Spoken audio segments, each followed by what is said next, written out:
Now, the second part on inverters, I got the catalogue from the place where I bought I've sort of basically I've got a couple of modified sine wave inverters, but they're just sort of sitting at my parents' house. I only ever played with them once. They're only tiny little things. And while I've been living in this off-grid house, the first one I had was a Chinese built one that is less than desirable quality. And the second one I've got, and this isn't with me telling people I've got them, people have just told me this brand is a Rolls-Royce brand, this brand is so-and-so, and they're actually told me that the brand I've got is the Rolls-Royce brand, without me even telling them that I've got that brand. Yeah.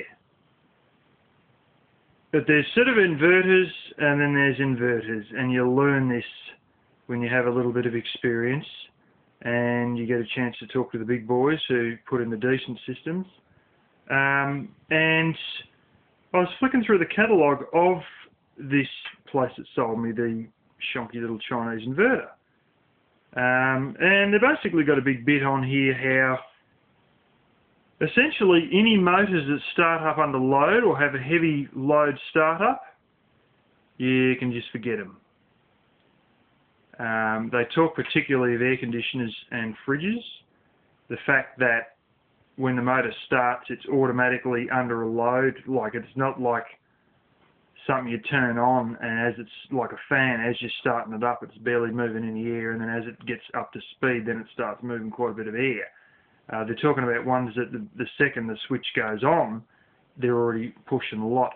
It says they can't run those, any motor that is automatically under load as soon as it turns on, and basically anything which has a high inductive load, which just means anything that uses a heating element.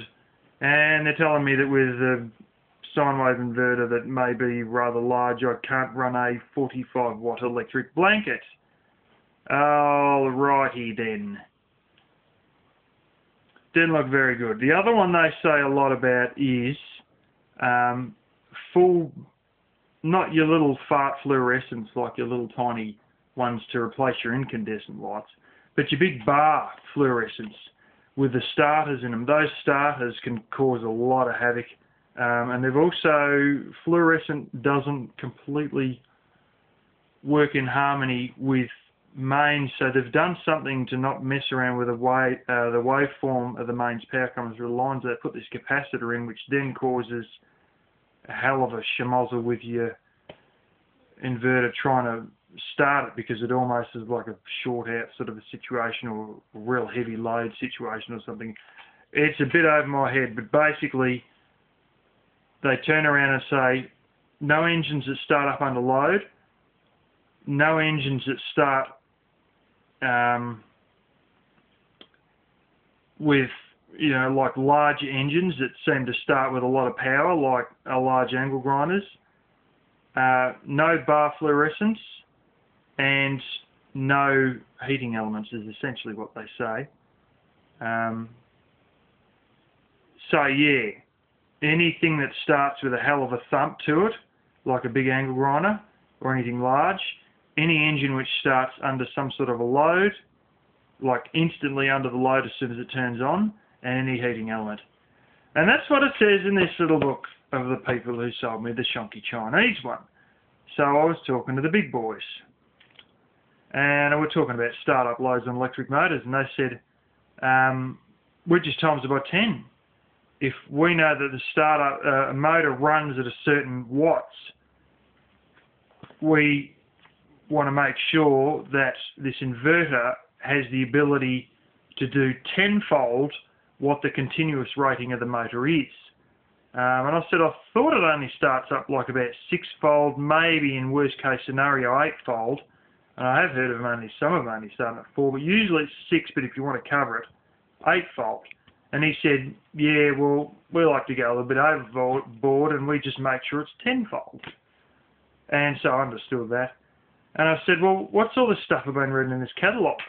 I said, you know, that I've got that inverter and it was sort of the Chinese made ones and they're not too grand. And I said, you know, how is it with something like a kettle, for instance, and air conditioners? And he said, fine, they're all fine. And I said, well, what's all that stuff about I read? And he goes, mate, that's what you get when you're dealing with cheap shit. And it was pretty much like that. But he said the other thing is, you know, so long as you got a one that's built bigger than it needs to be or got a good surge rating on it, it'll be fine. And he was looking at one, I think it was about 2.5 kilowatt or sort of 3 kilowatt. And I was talking to those other boys that had another place that done similar sort of stuff. They also sell giant generators, this place. I mean, whoppers, like 225 kVA. And they had a system there which was the same brand as what my unit is, but it was a 4 kilowatt system. And he was telling me there that, you know, I said, what about air conditioners and kettles and that with that? And he doesn't bat an eyelid. He said that's rated at 4 kilowatt. It's got a surge of about 12. It can run for, you know, 15, 20 minutes, maybe at about 10 kilowatt. He said, you know, these things are brilliant. They come with a price tag, recommended retail price of $8,000, but he said we buy quite a few of them and we've got a good relationship with the place. We can get them for $5.5 for you. And I just sat there thinking, holy cow, I could buy a car with that.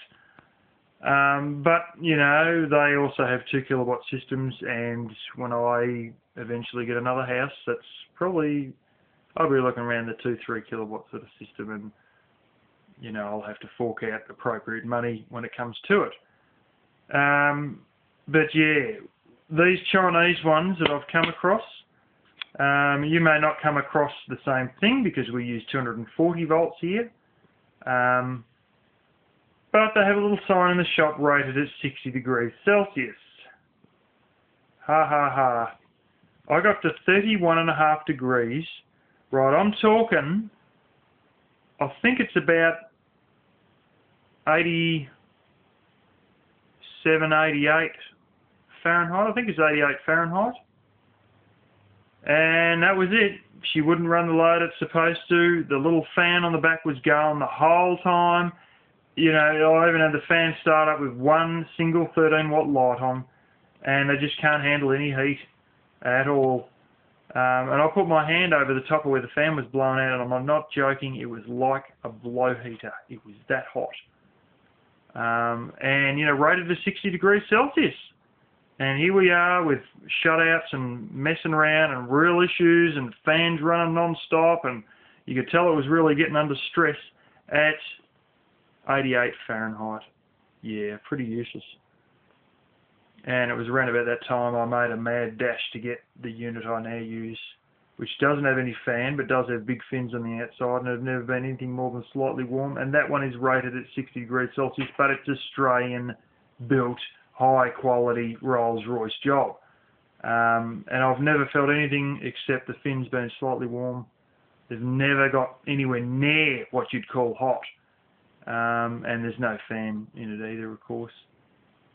And that lives up against my wall, actually in front of the air outlet on the opposite side of the room from where the evaporative air conditioner was built to draw air into the room.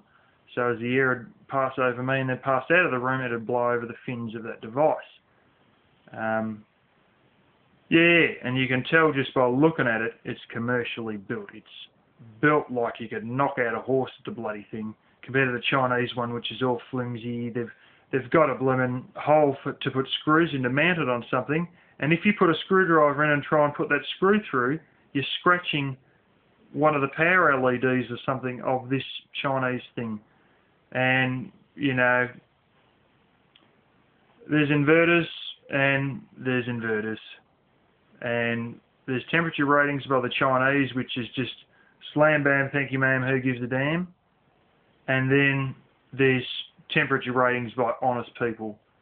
And quite frankly, I needed this inverter one of the main reasons was to run a fan and, you know, run lights and that, but I really wanted to run a fan, and to see it start mucking me around in the first spring I was here, oh man, it was a mad panic to get the other one installed in time. And in the meantime, I went running out and got myself a little 12-volt fan that I mentioned, you know, like the little ones the bus drivers used to have in the coaches back in the 80s and that.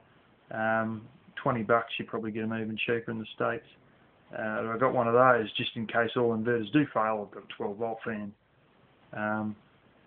But yeah, they also may cause interference of your TV signals and whatnot.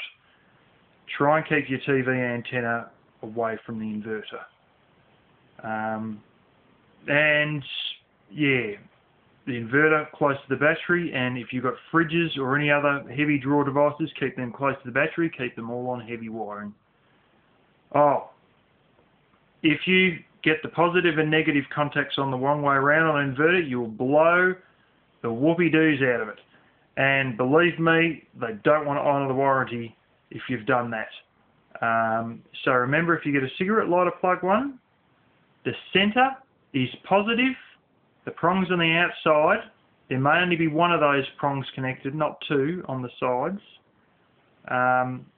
But those prongs take the negative. Centre in the positive, centre is positive, outside is negative. Don't forget it.